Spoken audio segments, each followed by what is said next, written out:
Welcome back to another episode of Who Saved Over My Podcast. As always, I'm Neil Strebig. With me is the partner in crime, Donald Double D DeCray. Hey, hey. Today's it was just a episode, but we're starting back up the Spectator Mode, which some of y'all that have been fans of the show may recall in the first couple episodes. We did that. The first kind of 15-minute segment, kind of a nerd PTI rundown sort of things, hot topics, trending news that was happening.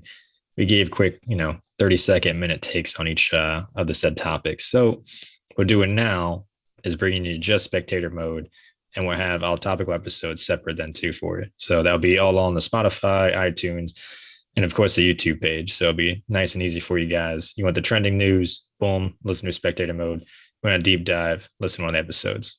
But without too much further delay, let's kind of get started. And Double D, take us away. Yeah, for sure. I mean, trending by our standards, right? So we'll see who else agrees with Yeah. it. But yeah, to start things off, we've got the January game releases across the four platforms: PC, PlayStation, Xbox, Nintendo.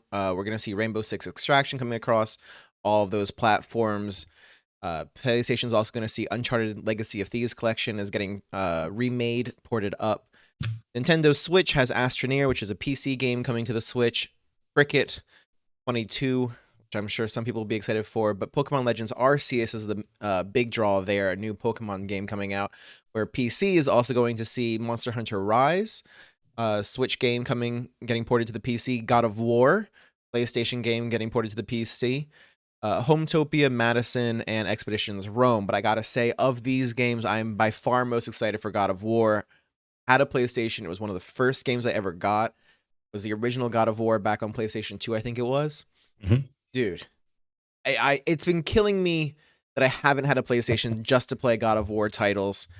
I don't care if they're derivative. I don't care if they're similar. Like, it's what I want, man. Give me the God of War. Now, the new God of War was absolutely phenomenal. If you're a fan of the franchise, you're gonna love what they did with it. I know you love Norse mythology. I'm Yeah. sorry, Norse mythology as well. I'm not as big a much a fan of it as the Greeks and the Romans, but still, what they do with it really it.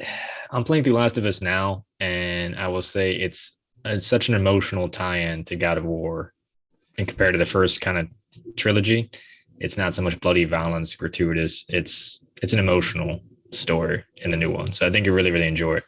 As far as the releases, though, I gotta say, yeah, Pokemon Legends is probably the only one I'm probably excited about. The Uncharted series, I'm Really? not all that big on. I love the Tomb Raider series, but the Uncharted series, honestly, watch my brother playing a little bit of it.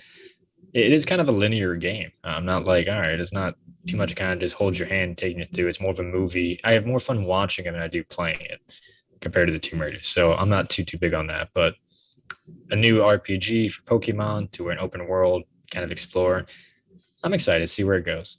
Yeah. I mean, I think my issue with Pokemon games for a long time has been that they feel like the Madden games or, you know what I mean, or the FIFA games. It's just the same game regurgitated a bunch of times, throwing a couple new Pokemon models or something, but like the mechanics don't really change and stuff like that. And like I like the trend to the open world. I like the way they're kind of like at least trying to make some changes in the overall feel of the game. So for me, that's appreciated and something maybe worth checking out. Um Next thing that I personally want to talk about, I'm not sure if you're as much a big fan, but HBO Max is releasing January 1st. They released their Harry Potter reunion special for the 20th anniversary. 20th anniversary of the first movie. The last movie came out roughly 10 years ago. So it's incredible to think that it was a whole decade for that franchise. And I know I started rewatching the movies to recapture that part of my childhood. I read the books growing up. I think I was 11 when the first book came out, or like right around that. So like I got to grow up with Harry Potter, you know what I mean? And I read those books probably 2 or 3 days after release. Like I would get them on release. My mom had them pre-ordered for me. And like a day or like 2 or 3 days after, I would have every book finished. I would not pay attention in class. I'd sit there reading all day. Like this was my life growing up. And um it's great to see that there's still good feelings around the franchise, especially considering I don't know if I want to bring this up or not, but like J.K. Rowling has become a slightly controversial figure, especially on the Twitter sphere, with her comments about things and sort of her retconning of her own fan fiction, or not fan fiction, her own work Yeah. rather, with the whole like wizards poop and just disappeared it away before they had toilets, which brings into question the whole Chamber of Secrets being in the sewers, right, in the piping in the bathroom, which canonically no longer had a purpose for existing if You they get in the didn't weeds. need bathrooms. Yeah, it gets weird fast. I don't know, but I'm happy to see them together. Yeah, she kind of puts too much gasoline on the fire and self starts at half the time. But her stuff aside, yeah, I'm not as big a Harry Potter fan, and everyone that is a Harry Potter fan I know when I say I don't really like it, they always take it as a personal attack, and it cracks me up because it's just like, listen, I don't get mad when people say I don't like Marvel comic books and DC or video games. You know what I mean, I lived my whole life like that until like just now it's starting to be cool and relevant. It's just, hey, I was in third grade, first book came out. I got it. It was a Scholastic's book fair, pick it up, read it, didn't like it. I was like, yeah, I'm good, and that was it. But I still, the movies were good, especially the everything after Prisoner of Azkaban, I think really took more of a mature tone, a bit more enjoyable, definitely a bit more of a lasting kind of power there. But as far as the show, I might honestly watch it just to see kind of the impacts it had on the actors and producers and directors involved. Because you think about no matter where you stand with Harry Potter, it's like Star Wars, even MCU now, any sort of movie franchise like that, you can kind of be one and done. And then the idea too of how do you break out of the typecast from an acting perspective? Do you kind of Yeah, just roll from the sunset, or do you still try to pave your way out? And especially for them, they're child actors, and it's like, are they a success or are they kind of just stuck? They always be the people that were in Harry Potter. yeah, and professionally, I think they've all gone in very different directions. Emma Watson continues to work in film. She's done some bigger name stuff, Beauty and the Beast and stuff like that. But she's also been like a women's ambassador to the UN and has been politically active in that realm. Rupert Grint, as far as I know, has largely just taken his money and lived a happy life. Kind of Why not? uh, Yeah. got off of everything, and our boy who played Harry has gotten into much more, how would I say, experimental stuff. You know what I mean? He's gotten to the point where Yeah. professionally he can do things that interest him professionally less than make money, which is I think Yeah. an incredible place to be when you're as young as he was. Yeah, so he's definitely gotten into some different stuff, and I think that's good for him. And it's a little bittersweet because they don't often get back together. Maybe because for some of them it wasn't a great place in their lives. Daniel Radcliffe has openly admitted to having drinking issues and stuff at the time and stuff. So maybe for him it's not all sweet memories, but it's a nice look back on something that I think for at least me and some other people was a very special part of our lives growing up.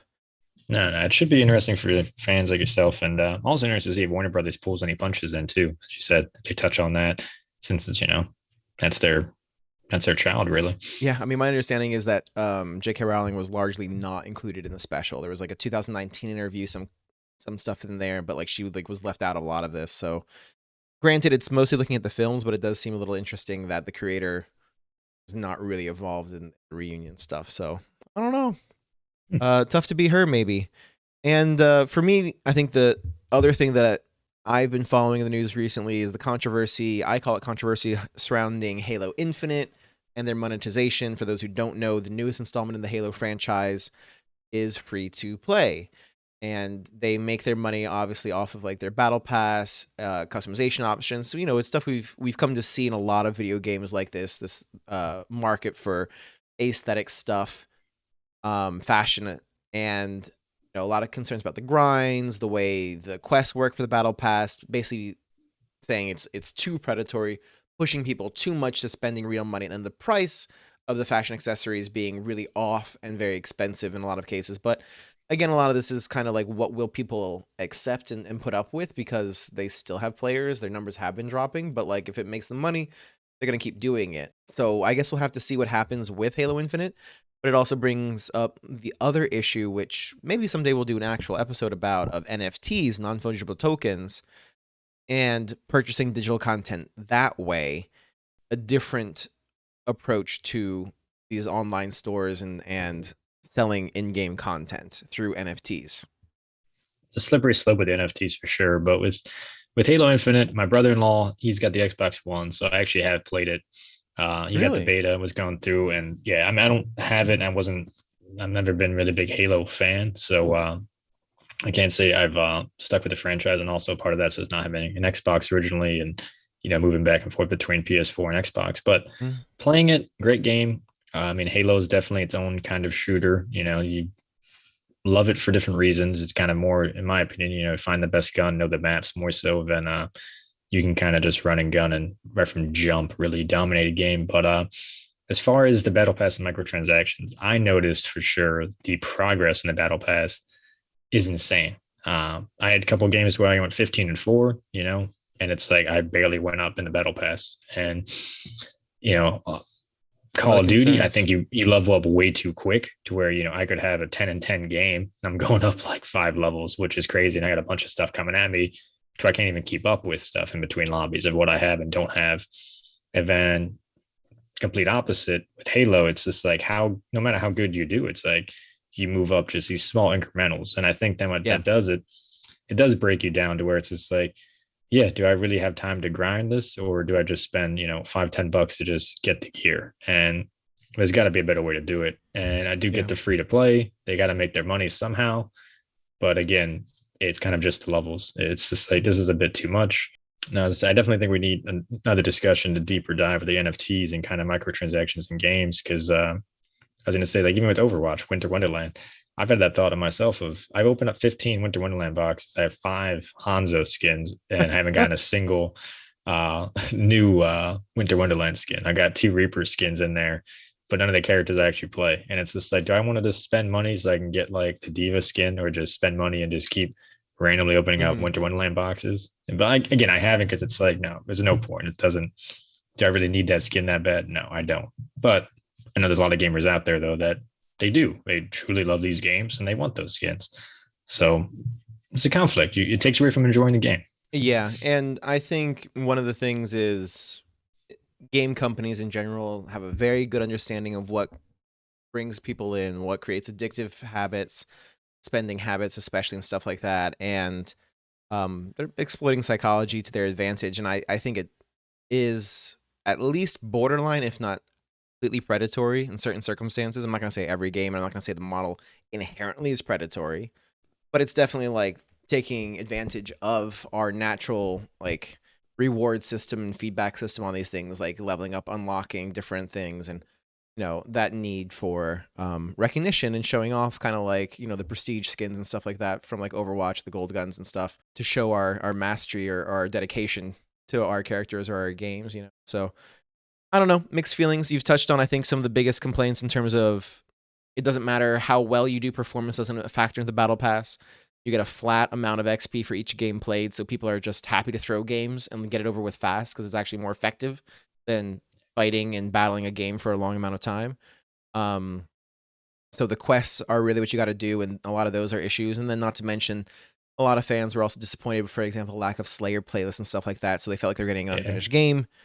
But that's been an issue, I think, for a long time now, of games being released before they were in a completely polished state, which is in some ways neither here nor there for the purposes of this discussion. So we'll see. Halo Infinite, money, monetization, NFTs in games. I don't know. Moving down the list, though, huge release, probably the most anticipated MCU movie for a while because of how many delays. And, you go to Disney Plus and the at home releases. But as far as theatrical releases, I don't think we've seen anything in the last year and a half as built up as Spider-Man No Way Home. And it definitely brought the thunder. Third, third highest global opening of all time, and already 12th highest at over 600 million. Absolutely amazing. I know you haven't seen it. I have. No spoilers or anything else. Get out there and see it. I might go back in the theaters and see it again. It's definitely a movie if you're a fan. I think you want to see in the theater. I think it does a lot of Holland's Spider-Man justice. I know we've critiqued it on the show before in our MCU episode. Yeah, feeling a lot like a It Miles Morales instead of a Peter it Parker. brought a lot of things home to where I have to say this is probably the best Spider-Man movie to date, hands Wow. down. Yeah, Wow. yeah, Yeah, so I haven't seen it. That's high praise because you have traditionally been a little bit critical of this portrayal of Spider-Man on the big screen, and kind of maybe where it draws inspiration from. I would say, Mhm. with the comparisons we've made to Miles Morales, and like the feel of the character, the way he kind of like interacts with stuff, is very different. But I will say that for me, this is like the real starting line of the next phase, right? Like we've been getting the sort of the trickle of all the TV shows and everything else, and I've mostly kept up with them. I do need to finish Hawkeye. That's the only one I don't think I've been up on so far. The Black Widow movie was in there. Mixed feelings about that. You know what I mean? Felt Didn't mostly need to like a be made. vehicle Yeah. for introducing her sister as a relevant character to the franchise. You know what I mean? Um, but this feels like the start of the next big thing coming to the cinematic universe, and so at least for that, I'm absolutely excited to be going in and seeing what that looks like. I know you watched The Mandalorian. We talked about it a little bit on some previous spectator modes, but the big one released last week, Book of Boba Fett. Anybody that's seen Yes. Mandalorian's season 1, season 2, it ends with a teaser of Book of Boba Fett. Finally came out. Season premiere was last Wednesday. Second episode should be coming out this week.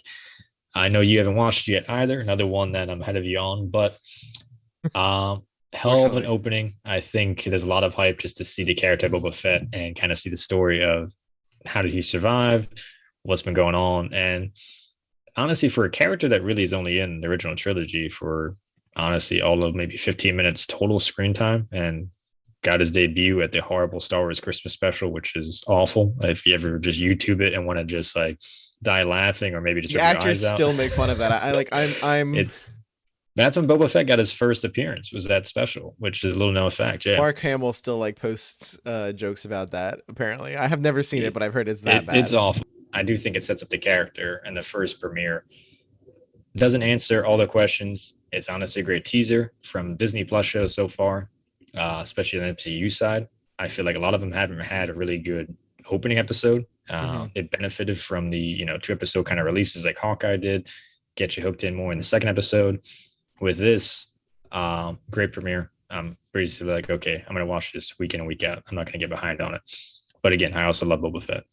Yeah, well, part of Boba Fett, at least, the Book of Boba Fett, I'll say, one of the difference is I'm a binger, and you will watch things serially. Like, I'll just wait until the entire season's out, and then I will do it in a day. And we talked about this a little off screen. Witcher 2 came out, and I literally watched that yesterday, New Year's Day, with my fiance. We sat down and watched all 8 episodes in one day in a go.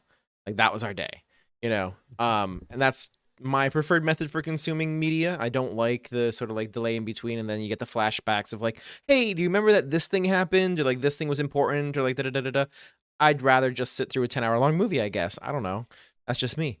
The thing with Boba Fett too is so crazy, man. Like, because you're right. Because when it comes to the original trilogy, was not that big of a character. It wasn't seen much. We didn't speak to him. Like, there was just not much going on there. He comes in, he does his thing, and he bops out real fast, right? Mm-hmm. And then the interest in the character was great. We got a lot more from the prequel trilogy. We got much more going on, and he has blown up since then, right? Like he's been in. Besides the actual movies, he was in the Droid show, he was in the Clone Wars, he was in the Mandalorian, he was in the Bad Batch, he was in Visions, most recently now in Boba Fett. He's a staple of almost any Star Wars game that comes out. Like, this character went from being a relative unknown to being just a mainstay and holding his own franchise, right? Like he's literally holding down his own franchise now at this point. His own IP is based on Boba Fett, and I think that's incredible. And Mandalorian was really, I think, the first thing besides the movies that I really, really got into. Watch that, love that. And I do hear good things about Clone Wars, despite it being an animated thing, which for me shouldn't be like a big deal because I do watch like anime and stuff like that. So the medium shouldn't be as much of an issue. But the perception still is like, oh, this was a Cartoon Network show. It was for kids, but I still hear it has great storylines and develops the characters in great ways. So Clone Wars is great. I think we had dedicated a Star Wars episode 2 down the road, maybe on May 4th. But with Clone Wars, the final season, some of the best I've ever watched. I think that and Samurai Jack are some of the best final seasons, and have 2 of the best series finales of all time, single-handedly, especially Clone Wars. The last 2 episodes of Clone Wars final season, the anxiety and tenseness, it's brilliant. It's exactly what you wanted to see. And if you're a fan of it, in Order 66 and knowing what happens, they do it so much justice. It is a bit of a log getting through all 7 series because it was a kid's show. There's a lot of fillers in there, but still great to watch. And if you're a Darth Maul fan, absolutely watch it. There's a scene with him going against Palpatine, and you just see the sinisterness of Palpatine and how he treated Darth Maul. Like, there's so much lore in that, and I think you get so much more out of watching that than you do with the prequels. I mean, so we're running a little bit long on this, but I do want to say, do you think there is more um official lore around Star Wars, or do you think there's more fan made lore around Star Wars? That's an interesting one, and I'm probably gonna get heat for this, but I think there's more fan made lore around Star Trek than there, and I think there's more lore in Star Wars because there's so much Wait, content with Star Wars. I think there's more fan made lore in Star Trek than there is in Star Wars. I think you're gonna have fan theories in both, but I think the fandom in Star Trek takes things way past what the TV shows do and creates their own kind of thing. Star Wars has a lot of different things. We have the books, you have the comic books. I mm-hmm. mean, the Boba Fett video game, for Christ's sakes. There's so many more avenues to pull from. So naturally, when you have the fan theories and everything else, it's going to expand more so. It's But I think there's so interesting many. because I I think just it's think so saturated. It's tough to say. I And just Star think of Trek's all not the as times saturated. you go to like a wiki page and you will find entire pages written the characters who only appeared on screen one time, right? Like they have backstories and home worlds and cultural traditions They and do though, but a lot of it comes. Even the what was the last Star Wars game? last Star Wars game. Yeah. Oh my god, I'm driving a brain. First of all, I need to have coffee before we record the Not show. Battlefront or whatever. No, no, no, no. When you play as the kid from Shameless that played the Joker in Gotham. The Force Google. Unleashed, Not Force Unleashed. Last Uh, Jedi. Fallen Order. Fallen Order. It goes more to the Night Sisters and everything else. And it's like the Night Sisters do have a home planet. You go to you go back to the Wookiees' home world. See that like it's the last one. It was from 2019, bruh. Yeah, I mean it was the last one. Yeah, Star there's no Wars other Star Wars games Squadrons, made. which you've even played Oh shit, Squadrons. yeah, Squadrons did come out. But either way, my point is there's so much lore though to all those games that you pull from. So like when you talk about a wiki page for one character, there's multiple avenues that pull from that. So that's why I think there's all that stuff is justified because it's coming from some sort of avenue. Now, do they specify where they're getting that? No. That's where fan theories get a little messy and Yeah, I stuff, don't but know. I, it's I out feel like there. I feel like I'll be the heel in this one a little bit and say that I'll go in a little on Star Wars fans for um their their imagined lore for these characters and stuff. And like there's no harm, no foul, I guess, because like the characters otherwise don't factor enough into the stories that like you can make it whatever the heck you want, basically. It's not gonna make a difference because they're literally a background character. So like go for it, I guess. But like even you here, you're kind of doing that, like, well, like we see this race appears in video games, and like we can derive, if we carefully, pull this and that and distill these facts in this fashion, we can conclude using some advanced calculus, Oh like. my gosh. I have a pocket protector when I'm saying this. It's no different than comic books. And when we say like, okay, we're talking about, this comic book series or like this run. I think with Star Wars, you have to differentiate between, the video game and like, the movies and then the books. Because the books and the comics, they're completely separate too with that, which gets crazy. But we're getting way off topic Oh every my time. gosh, But yeah. So much time getting into this topic already. all But if we right, want to talk about a franchise that you and I can go long on, Mass Effect for oh, sure. yes, yes. And Mass Effect is supposedly getting a TV series. Henry Cavill, am I Cavill. saying his name? I want to say Cavill. I don't know though. The man that played Superman in Zack Snyder's Man of Steel and the DC universe there and the Warner Brothers universe, and Hmm. also on The Witcher on Netflix, wants to be involved with it.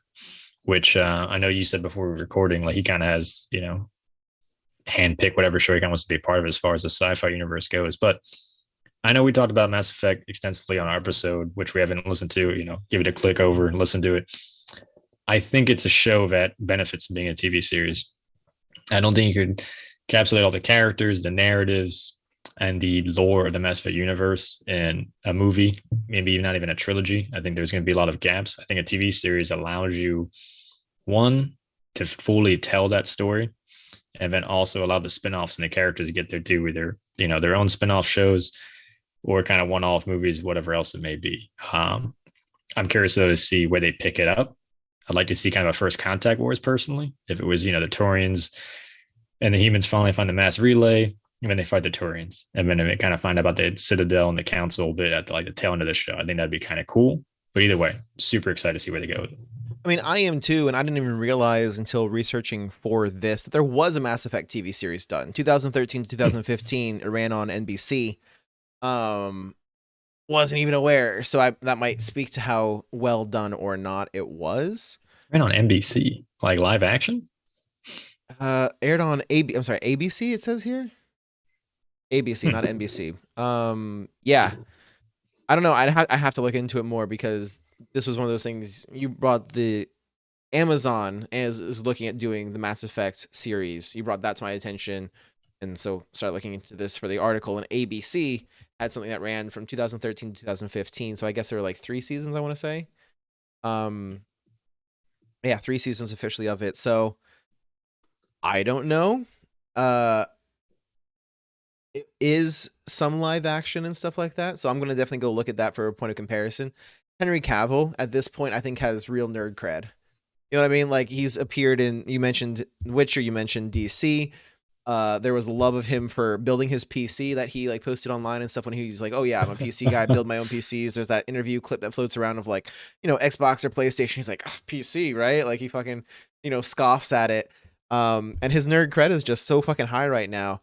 And to his credit, I think he's a really good actor. You know what I mean? Like, he's not just, he does do well with some of those traditional good looking, like the Superman role essentially. You know what I mean? Like, he does do that well.